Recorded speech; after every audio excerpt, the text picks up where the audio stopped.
Boa noite, amigos queridos. Boa noite, família Lela.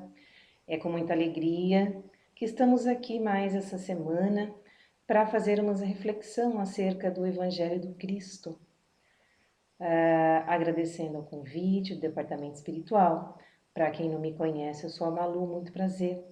E hoje nós vamos falar sobre tudo novo, né? Eu acho que até condiz com...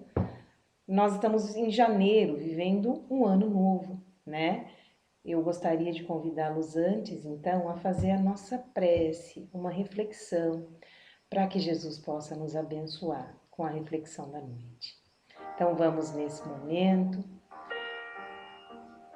aquietando a nossa mente, aquietando os pensamentos acelerados, respirando profundamente. É momento de prece, é momento de evangelho, é momento de conexão com o sagrado, com o que há de mais sagrado em nós. Conexão com aquele que nos criou, conexão com o Evangelho do Cristo que nos trouxe o caminho para que voltássemos à casa do Pai. Então, agradecendo a oportunidade de podermos fazer essa reflexão, de já estarmos no caminho do Evangelho, no caminho do aprendizado, no caminho do autoaperfeiçoamento, de já estarmos um pouco despertos e menos desacordados como estávamos antes. Obrigada, Jesus, pela oportunidade e abençoa o nosso propósito, querido Mestre. Que a luz do seu amor nos envolva, que assim seja. Hoje, então, nós trazemos essa reflexão. É um capítulo do livro Caminho, Verdade e Vida, e para que Emmanuel traga essa reflexão, ele escolhe aqui, né, a passagem de João no Evangelho, que diz assim: assim é que se alguém está em Cristo, nova criatura é. As coisas velhas já passaram, eis que tudo se fez novo. Então, escreveu Paulo aos Coríntios, na sua segunda carta. Eu gostaria de colocar aqui para vocês, para ajudar com a nossa reflexão, né, para a gente problematizar, ou para a gente trazer como sensibilização, um trecho do encontro de Jesus com Nicodemos. Esse trecho ele é tirado da série The Chosen, que eu super recomendo. Eu choro a cada capítulo. Venham comigo, vamos assistir essa série, vamos prestigiar, é muito sensível. Vamos lá então, deixa eu só ajustar aqui a tela para vocês e vamos ouvir aqui então. É por isso que estamos aqui, a essa hora. O que mais? O que veio nos mostrar? Um reino. É com isso que nossos governantes estão preocupados. Não desse tipo. Então o quê? Um tipo de reino que uma pessoa não pode ver, a menos que nasça de novo. Nasça de novo? Isso. Quer dizer, uma nova criatura? A conversão dos gentios para o judaísmo? Não é disso que eu estou falando. Então o que é nascer de novo? Espero que não queira dizer retornar ao ventre, porque seria um problema para mim. A minha mãe, que descansa em paz, está morta. Na verdade, eu te digo que aquele que não nascer da água e do Espírito não pode entrar no reino de Deus. Aquele que nasce da carne é carne. Mas aquele que nasce do Espírito é Espírito. Essa é a sua parte, é isso.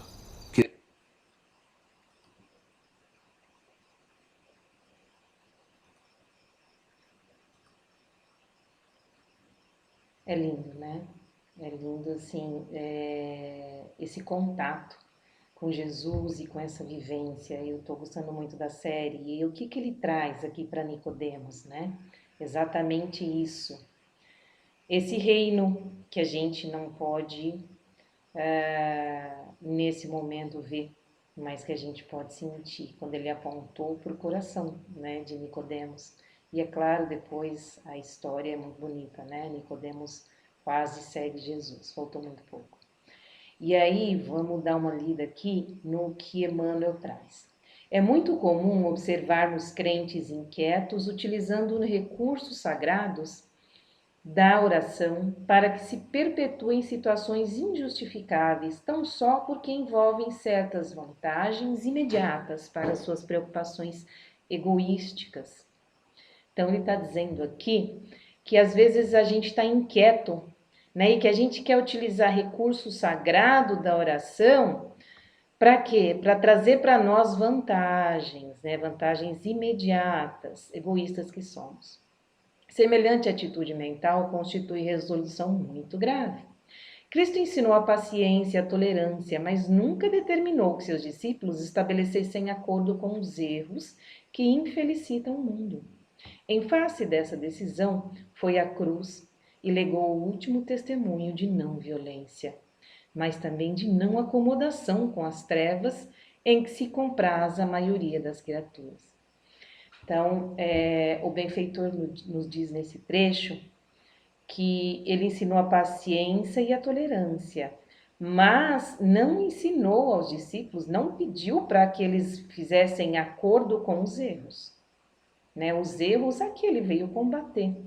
Então, por isso mesmo, ele foi à cruz como dando o último testemunho de não violência, mas também de não acomodação com as trevas. Então, seria muito fácil para Jesus decidir não ir até a cruz, decidir viver, né? Ele teria esse poder. No entanto, ele também testemunhou a não acomodação com as trevas em que se compraz a maioria das criaturas. Por isso ele foi ao sacrifício. Tamanha a sua coragem. Tamanha a sua coragem. Ele que não se defendeu. Por quê? Porque se ele tivesse feito isso, nós não tínhamos hoje o Cristo dividindo o mundo, né, entre antes dele e depois dele.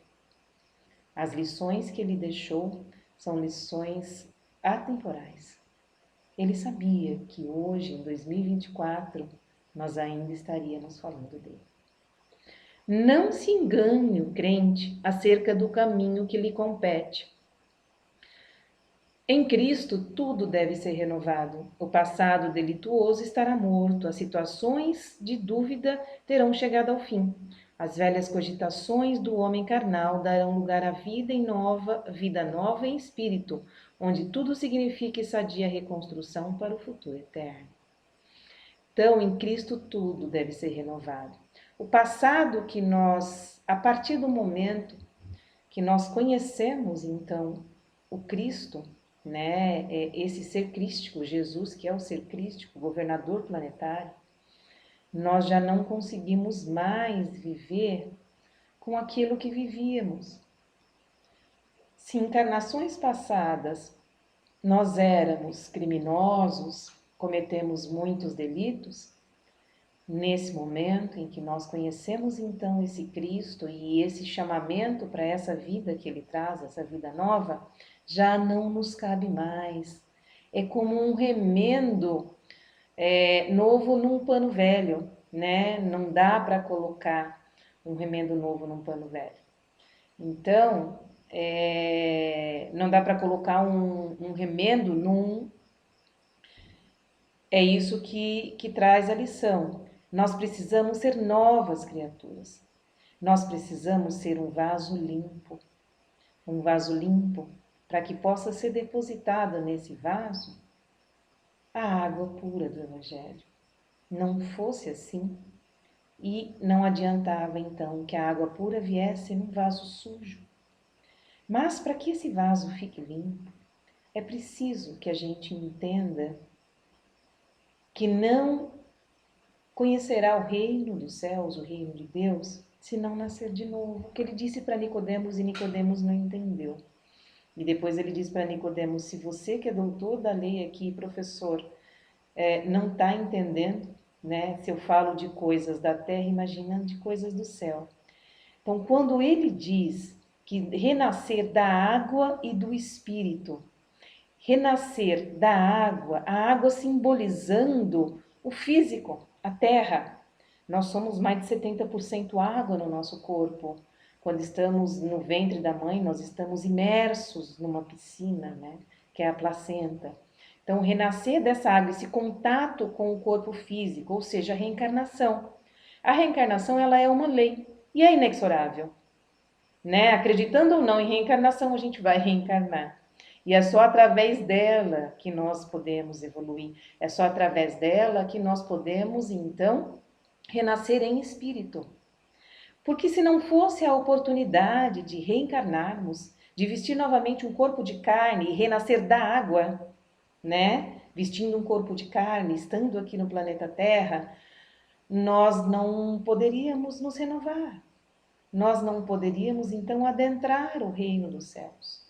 Então, quando ele diz, quem não nascer de novo não conhecerá, não verá o reino de Deus, quando ele diz ver, né, que ver é uma coisa e adentrar é outra coisa. Ele fala as duas. Não poderá ver o reino dos céus e não poderá adentrar o reino dos céus. Então, é como a veste nupcial, né, a parábola também da veste nupcial, que não poderemos comparecer às núpcias sem a veste adequada. O que são essas núpcias, né? É o momento em que nós estaremos, então, preparados para adentrar esse reino dos céus. Isso que Nicodemos não conseguiu entender ali naquele momento, mas que depois, com os exemplos do Cristo, ele conseguiu entender, né? E foi muito importante o seu papel no Evangelho. É preciso que nós entendamos. O chamamento hoje é para nós. Assim como um dia Jesus tocou o coração de Nicodemos, dizendo renascer da água e do Espírito, ele está nos chamando nesse momento, hoje, nessa noite, com essa reflexão para que a gente também entenda que é preciso renascer em corpo, reencarnando, porque é da lei que nós reencarnemos, porque é a oportunidade santa que nós temos. Quantos espíritos não aguardam a oportunidade de reencarnar? Existe uma fila imensa e nós estamos aqui. É preciso aproveitá-la. É preciso saber aproveitar essa oportunidade para que possamos, então, estando aqui na água, renascendo na água, possamos, então, renascer do Espírito. Para renascer do Espírito, é preciso que novas criaturas sejamos. É preciso que nós estejamos em Cristo. E aí o benfeitor continua. É contrassenso valer-se do nome de Jesus para tentar a continuação de antigos erros. Então, usar o nome de Jesus, quantas a gente não vê aí, né? Quantos religiosos de todos os, né, a gente não vê, usando o santo nome de Deus em vão. Usando o nome de Jesus Cristo para perpetuar os seus erros e para justificar os seus erros, para extorquir dinheiro de pessoas simples e ignorantes. É contrassenso, né? E a cada um segundo as suas obras. Nós já não precisamos mais disso.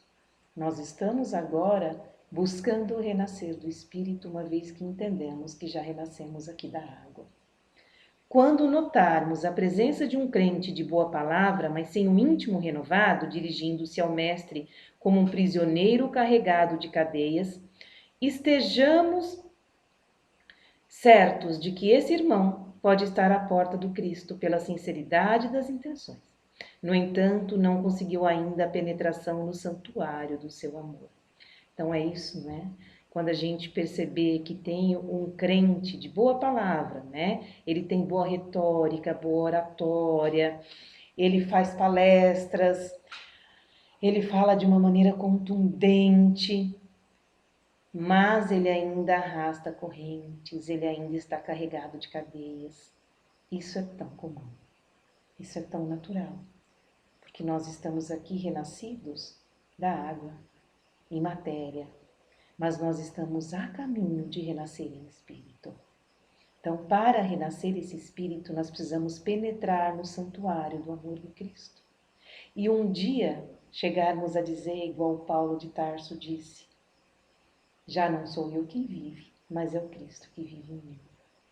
O convite dele, desse espírito que é puro amor, que veio aqui espalhar esse amor e iluminar nós todos, é exatamente para isso. Para que um dia a gente, como Paulo, perceba que é o Cristo que vive em nós. E se o Cristo vive em nós, nós já não vamos conseguir odiar. Nós já não vamos conseguir armazenar raiva, mágoa. Quando Cristo vive em nós, nós olhamos para o nosso semelhante e ele representa para nós o Cristo. Nós olhamos para aquele que passa fome, necessidade e vemos nele o Cristo. Nós vamos olhar para aquele que nos afronta, para aquele próximo, que está próximo de nós mesmos, e para nós é a maior dificuldade, porque o maior de todos os desafios é a convivência. Por isso nós estamos aqui, para aprender a conviver. E conviver é viver com. Porque não existe uma outra maneira de nós evoluirmos, sermos luz, limpar o nosso vaso e sermos criaturas novas sem viver com. Porque o outro é uma ponte para nós mesmos.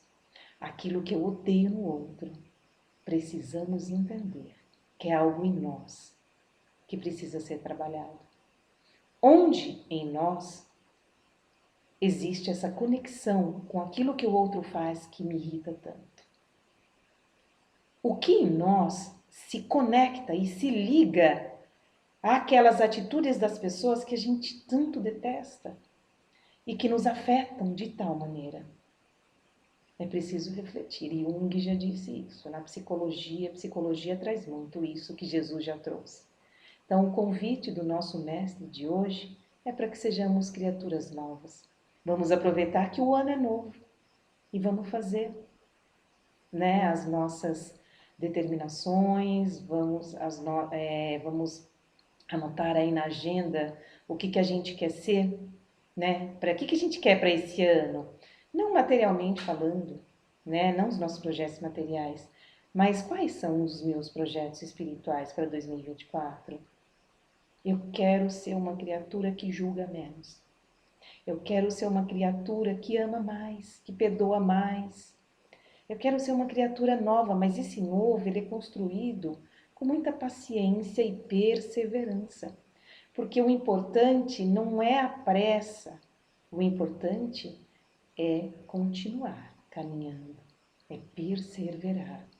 Então que seja devagarinho, um pouquinho hoje, um pouquinho amanhã, julgar menos hoje, um pouquinho menos amanhã, não apontar o dedo para quem quer que seja, um pouquinho mais de compreensão, um tiquinho mais de amor naquilo que eu estiver fazendo, um pouquinho menos de reclamação. Olha só quanta coisa, quanto projeto para a gente construir em nós esse homem novo e poder renascer do Espírito. Então, amigos queridos, que Jesus, à luz dos nossos dias, possa nos amparar, para que possamos finalmente renascer do Espírito, dia após dia, pouquinho a pouquinho, limpando o vaso do nosso coração, para que ele possa penetrar então com toda a sua luz. Abençoa-nos, querido Mestre, fiquem com Deus. Gratidão por me ouvirem.